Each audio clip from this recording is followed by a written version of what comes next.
Hi, boys and girls. For writing today, we're actually going to talk about stretching and writing words. You know, we do that thing in OG where we tap out the sounds in the words. Well, we're going to do that today for writing. I decided that I wanted to write about my cat. I have a cat. His name is Tinker. And he used to be my grandmother's cat. And when he needed a new home, he came to live with me about 4 years ago.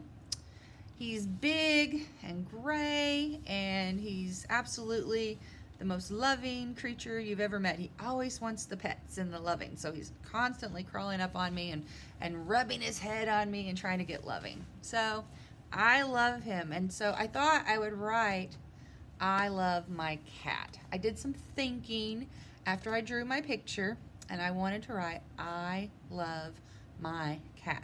I'm going to go ahead and clap the words in that sentence. I love my cat.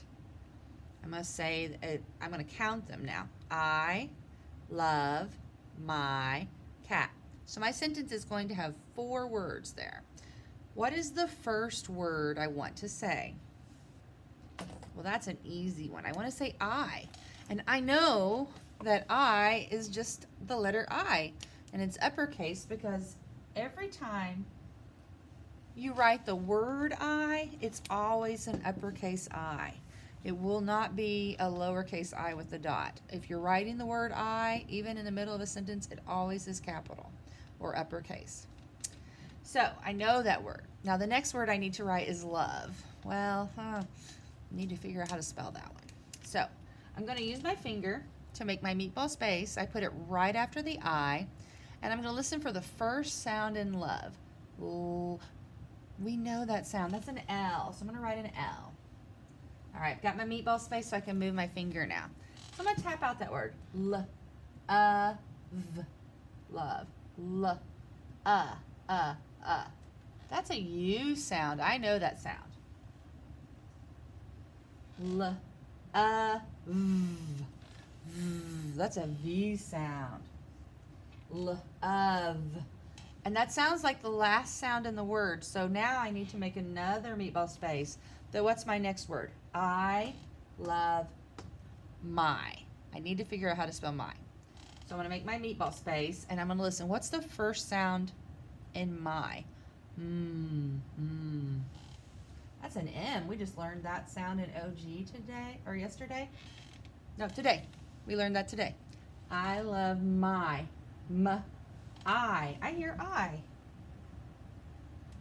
So I've got I love my. And that's all I hear in my, so I'm going to move on to the next word. You know, in kindergarten, I don't expect you to know all the sounds, and that's okay. If you don't know it, just do what you do know and then move on to the next thing, okay? You'll get more of that as you get more into kindergarten. More of those sounds will be familiar and you will know more of them. So just write the ones you know. So let's see what I've got so far. I love my. Now what was my next word? I love my cat. So I need to make my meatball space. Now what do I hear at the beginning of cat? That's a C sound. I've also seen the word cat before, so I kind of knew that already started with a C. So let's try tapping it out. I've already got. Oh, we know that one. Cat. Last sound is T. I love my cat. I think I have everything. You know, we also have talked in our morning message that we put a period on the end of a telling sentence, and I'm telling you something, so I'm going to put a period. A period is like a dot, and it sits on the line. So today, when you get out your journals, I want you to turn to the very next page that has not been written on, and I want you to think of what you want your story or your writing to be about today, and I want you to try to see if you can tap out some of those sounds. Don't forget to use spaces between your words. Put a period on the end. Have a good day.